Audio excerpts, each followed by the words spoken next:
Everyone, welcome back to my channel self learning. This is doctor Monisha और आप सभी का स्वागत है हमारे चैनल में। साथ ही साथ में आप सभी को होली की बहुत बहुत शुभकामनाएं। आई होप आपका होली का त्योहार बहुत अच्छे से बीतेगा और होली पर जितने रंग आप खेलेंगे उतने ही रंग आपके जीवन में भी भर जाएंगे। तो होली की बात करते हैं और साथ ही साथ में बात करते हैं अपने एग्जाम की, जो कि जून में होने वाला है, यूजीसी नेट का।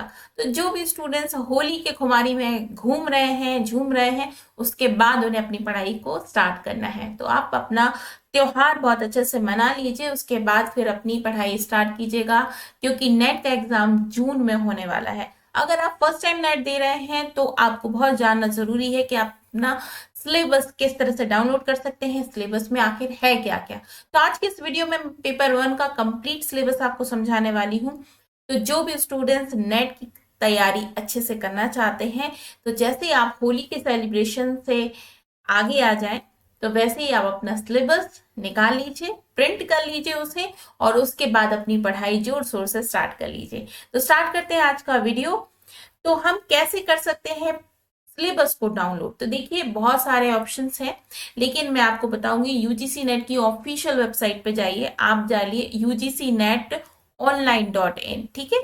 यहाँ पर या फिर अकेला आप टाइप करेंगे यूजीसी नेट सिलेबस, तो इस तरीके की एक वेबसाइट, जो नेट की वेबसाइट है, वो ओपन होगी यूजीसी की। तो इस तरह से आप अपना पेपर 1 का सिलेबस डाउनलोड कर सकते हैं, ठीक है। इसके साथ साथ में अगर आपका जो पेपर 2 है, जैसे कई सारे स्टूडेंट्स ने पीजी किया होगा साइकोलॉजी से, किसी ने हिंदी से, किसी ने एजुकेशन से, तो आप अपने हर एक सब्जेक्ट का पेपर भी डाउनलोड कर सकते हैं। अब हमारी भाषा हिंदी है, हमारी भाषा इंग्लिश है, तो देखिए दोनों ही ऑप्शन यहाँ पर आपको दिखाई दे रहे हैं। अगर आप हिंदी भाषा में अपना एग्जाम देंगे, तो मतलब आपकी लैंग्वेज हिंदी है, तो आप हिंदी में डाउनलोड कर लीजिए। अगर आपकी लैंग्वेज इंग्लिश है तो इंग्लिश में डाउनलोड कर लीजिए। अगर आपको ऐसा भी नहीं करना है, इतना भी मेहनत नहीं करनी है, तो आपको क्या करना है, हमारा एप्लीकेशन डाउनलोड कर लेना है। आपके फोन पे ही डाउनलोड हो जाएगा, आप फ्री में डाउनलोड कर सकते हैं, कोई चार्जेस आपको नहीं देना है। और उसके बाद आप हमारे कोर्सेज के फ्री मटेरियल वाले सेक्शन में चले जाइए। ये फ्री मटेरियल वाला सेक्शन जो है, यहाँ पर आपको यूजीसी नेट का सिलेबस भी मिल जाएगा, लास्ट ईयर का कट ऑफ भी मिल जाएगा। आप पेपर 1, पेपर 2 एजुकेशन, हिंदी और इंग्लिश दोनों में ही आप इसे डाउनलोड कर सकते हैं। साथ ही साथ में ये भी चेक कर सकते हैं कि आपका कट ऑफ लास्ट टाइम का कितना गया है, आपको कैसे अपनी प्रिपरेशन स्टार्ट करनी है। चलिए, पेपर 1 की बात अगर हम करें, तो पेपर 1 हिंदी में और इंग्लिश में दोनों में ही आपको मिल जाता है। आज की इस वीडियो में मैं पूरी कंप्लीट 10 यूनिट के बारे में आपको बताना चाहती हूँ कि 10 यूनिट में हमें क्या क्या पढ़ना है। तो देखिए, पेपर 1 की फटाफट से देख लेते हैं। जो फर्स्ट यूनिट है, जिसे हम कहते हैं टीचिंग एप्टीट्यूड, हिंदी में से कहते हैं शिक्षण अभिवृत्ति या शिक्षण अभिक्षमता, क्या होती है। देखिए, पेपर 1 जो है वो सभी के लिए कंपलसरी है, चाहे आप किसी भी सब्जेक्ट से अपना पेपर 2 दे रहे हैं, किसी भी सब्जेक्ट के टीचर आप बनने वाले हैं, बट पेपर 1 तो आपको देना ही होगा।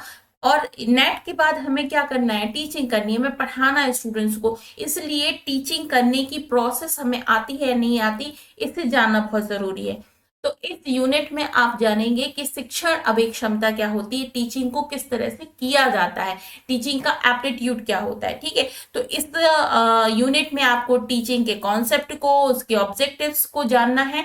लर्नर किसे कहते हैं, लर्नर के कैरेक्टरिस्टिक्स क्या होते हैं, इसको आपको समझना है। मतलब अगर आप एक स्टूडेंट हैं, तो आप किस तरह से अच्छे एक स्टूडेंट बन सकते हैं, किस तरह से सीख सकते हैं, ये आपको जानना है। कौन कौन सी ऐसी चीजें हैं, जो फैक्टर्स हैं जो अफेक्ट करते हैं हमारी टीचिंग को, factor affecting teaching related to, मतलब जैसे टीचर्स हैं, बहुत अच्छे टीचर होंगे, आप बहुत अच्छे से समझेंगे। अगर टीचर अच्छा नहीं है तो आप अच्छे से नहीं समझ पाएंगे, बुक्स अच्छी नहीं है, मटेरियल अच्छा नहीं है, तो आप अच्छे से पढ़ाई नहीं कर सकते हैं। इसी का अगर हम अपोजिट कर देते हैं, तो हमारी पढ़ाई बहुत अच्छे से हो जाती है। तो ये सारी चीजें, इसके अलावा मेथड ऑफ टीचिंग, कितने प्रकार की विधियां होती हैं टीचिंग्स की, इसलिए इसमें आपको ये समझना है। तो पूरी यूनिट जो है वो किस पर आधारित है, टीचिंग पर आधारित है, किस तरह से आप अच्छी टीचिंग कर सकते हैं। सेकेंड यूनिट की हम बात करें तो है रिसर्च एप्टीट्यूड, मतलब कि शोध अभिवृत्ति, ठीक है। अब शोध का मतलब क्या होता है, देखिए, रिसर्च करना। जब हम नेट क्वालिफाई हो जाते हैं तो हमारे पास में दो ऑप्शन खुल जाते हैं। पहला ऑप्शन ये होता है कि हम क्या करें, हम लेक्चरशिप के लिए एलिजिबल हो जाएं और कहीं कॉलेज यूनिवर्सिटी में जाकर हम अपना टीचिंग का कार्य करने लगे।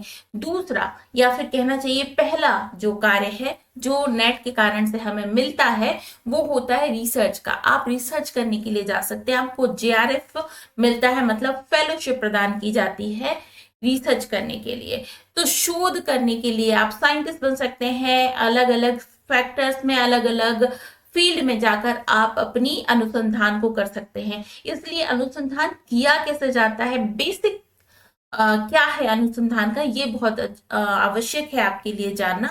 तो देखिए, इस यूनिट में हमें पढ़ना पड़ेगा रिसर्च का मीनिंग, टाइप, उसके कैरेक्टरिस्टिक्स, किस किस तरह के अप्रोचेस होते हैं, पॉजिटिव नेगेटिव, वो सब कुछ आपको जानना है।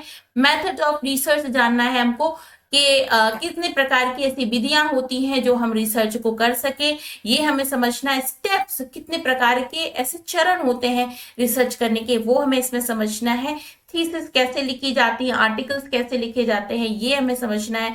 और एप्लीकेशन आईसीटी जो है उसका क्या रोल है रिसर्च में, इंफॉर्मेशन कम्युनिकेशन टेक्नोलॉजी का क्या आवश्यक रोल होता है रिसर्च करने में, इसको आप जानेंगे। और रिसर्च के एथिक्स क्या होते हैं, किस तरह से एक अच्छी रिसर्च की जाती है, उसके गुण दोष क्या होते हैं, वो आपको सब कुछ इसमें समझना है। आगे बढ़ते हैं, हम यूनिट नंबर 3 पर जाते हैं। कॉम्प्रिहेंशन इसको कहा जाता है। अगर हम हिंदी में देखें तो क्या कहा जाता है, बोध।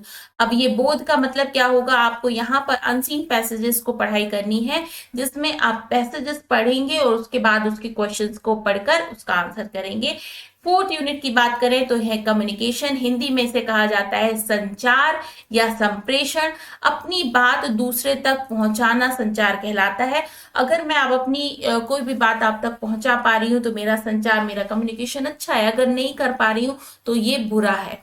कौन कौन से हर्डल्स होते हैं, कितने प्रकार का होता है ये, अच्छी कम्युनिकेशन की क्या पहचान होती है, गलत कम्युनिकेशन की क्या पहचान होती है, कौन सी ऐसी चीजें हैं जो कम्युनिकेशन में बाधा डालती हैं, ये सब कुछ आपको इसमें पढ़ना है।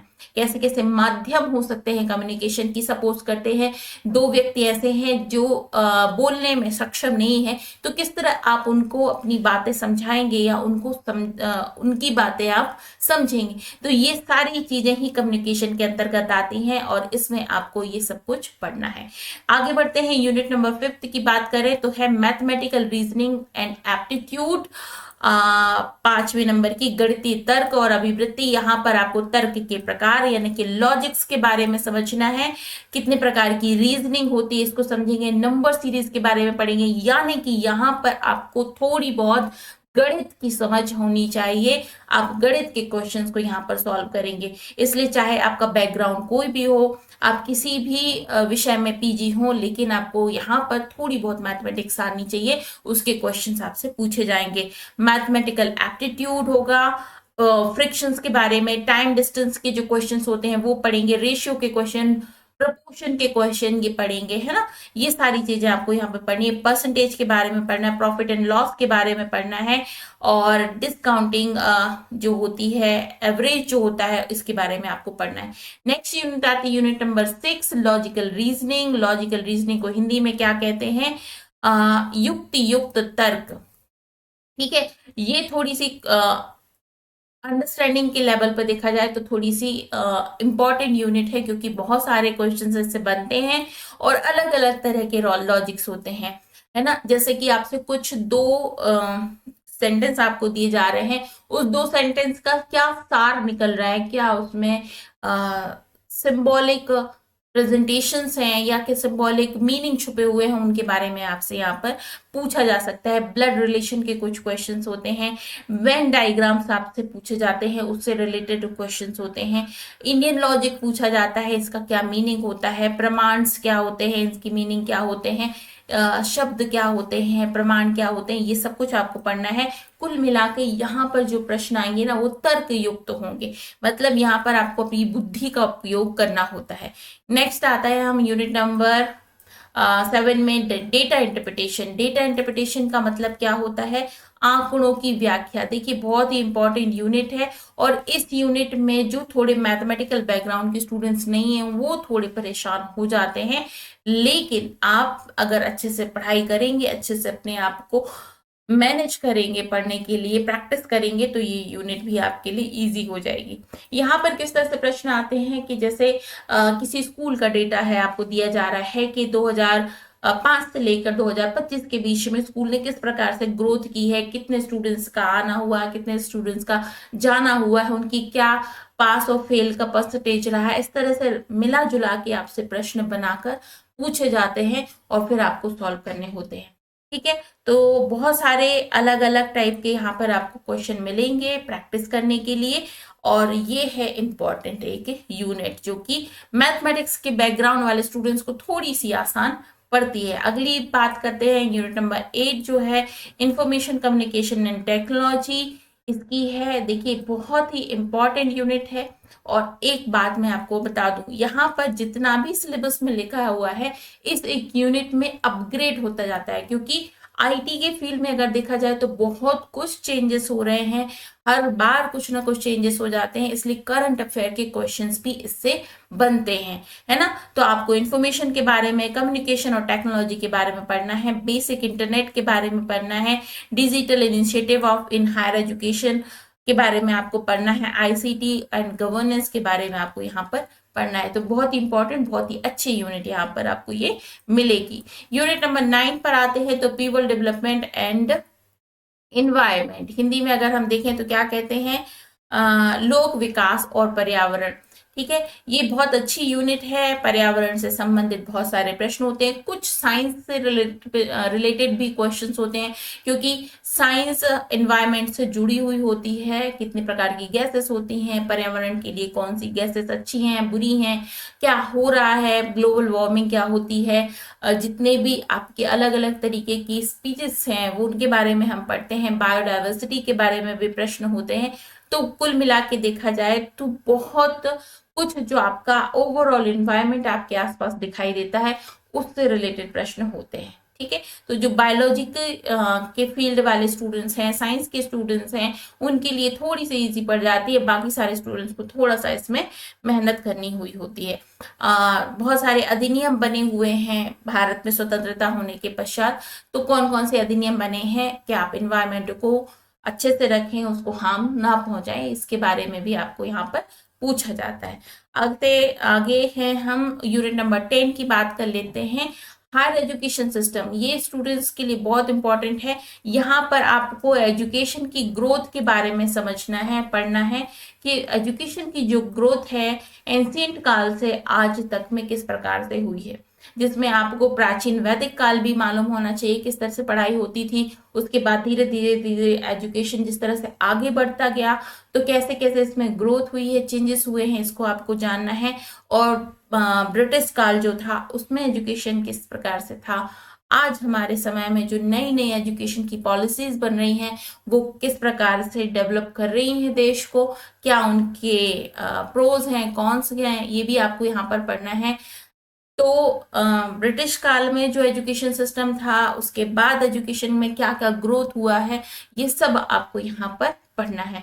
तो बहुत इंपॉर्टेंट यूनिट है, प्रोफेशनल अगर आपको एजुकेशन की लाइन में ही जाना है तो इम्पॉर्टेंट यूनिट हो जाती है। तो इस तरह से ये 10 यूनिट है, 10 यूनिट में से आपको ये ध्यान में रखना है कि हर एक यूनिट जो टोटल आपके पास प्रश्न बनेंगे वो कितने प्रश्न होते हैं, आपको 50 प्रश्न होते हैं। और इस जो एग्जाम है, इस पेपर का एग्जाम है, ये 100 नंबर का होता है, यानी कि हर एक क्वेश्चन के लिए कितने नंबर हैं, 2 नंबर है, हर एक क्वेश्चन को 2 नंबर दिए गए हैं। आप कोई नेगेटिव मार्किंग नहीं, अगर आप सही करते हैं तो आपको +2 मिलता है, और अगर आप गलत करते हैं तो कोई नंबर आपसे नहीं काटा जाता है। अभी तक तो यही है कि नेगेटिव मार्किंग नहीं होती है। तो जो भी स्टूडेंट्स प्रिपरेशन कर रहे हैं तो इस सिलेबस को बहुत अच्छे से ध्यान में रखें। मैं आपको ये सजेस्ट करूंगी कि आप इस जो सिलेबस है इसको आप प्रिंट निकाल कर अपनी टेबल पर रखें, क्योंकि हमारे पास प्रिंट होता है तो हम हर एक यूनिट को, क्योंकि इक्वली का डिस्ट्रीब्यूटेड होते हैं मार्क्स, तो हर एक यूनिट को आप बहुत ध्यान से पढ़ते हैं, एक एक टॉपिक को ध्यान से समझते हैं, और उसके बाद जैसे टीचिंग एप्टीट्यूड में आपने टीचिंग कॉन्सेप्ट को पढ़ लिया, उसे आप टिक कर लेते हैं, तो एक तरह से आपको ये श्योर रहता है कि हाँ भाई मेरा ये हो गया। ठीक है, अब बात कर लेते हैं कि कौन सी हमें बुक लेनी चाहिए। तो केवीएस मदान की बहुत अच्छी बुक है जो कि आपको प्रिपरेशन करने के लिए आसान पड़ती है, और ये है केवीएस मदान की बुक जो कि अच्छी बुक है। इसमें सिलेबस, एक तो पूरा सिलेबस दिया हुआ है, जो भी अभी तक सिलेबस चल रहा है वो सिलेबस इसमें है, तो एक अच्छी बुक है। इसके साथ साथ में पेपर 1 की एक जो है, मुझे ये भी बुक बहुत अच्छी लगी थी, यूजीसी नेट की, ये अनुज जिंदल की ये बुक है। ये भी मुझे अच्छी लगी थी क्योंकि सारा सिलेबस उन्होंने दिया है, पेपर्स भी दिए हुए हैं, तो ये अच्छी बुक है, इसको आप यूज कर सकते हैं, खरीद सकते हैं। ये स्पॉन्सर वीडियो नहीं है, इसलिए मुझे यहाँ पर कोई इन्होंने बोला नहीं है करने के लिए, मैंने यूज करी है, मैंने पढ़ा है, इसे पढ़ाया भी है, इसलिए मुझे अच्छी लगती है, इसलिए मैंने आपको यहाँ पर बताया। तो इनमें से जो भी कोई आपको पसंद हो आप बुक ले सकते हैं, आपकी लैंग्वेज है हिंदी या इंग्लिश, तो जो भी भाषा हो उस भाषा में आप लें। साथ ही साथ में 5 साल के जो पेपर्स हैं वो उसकी बुक जरूर आप खरीदें, ताकि आपके पास में पेपर हो, सॉल्व पेपर हो, ताकि आप उनकी प्रैक्टिस कर सकें। ठीक है, अगर आपको बुक नहीं खरीदनी है तो आप हमारा एप्लीकेशन डाउनलोड कर सकते हैं। यहाँ पर आपको क्या होगा कि 5 सालों के पेपर्स मिल जाएंगे, और 5 सालों के पेपर्स आपको यहाँ पर बहुत आसानी से टेस्ट सीरीज मिल जाती है, तो आप कोई भी हमारी टेस्ट सीरीज ले सकते हैं, देख सकते हैं, और यहाँ पर आपको पेपर 1 पेपर 2 के सेट्स मिल जाएंगे, तो इसको आप देख सकते हैं।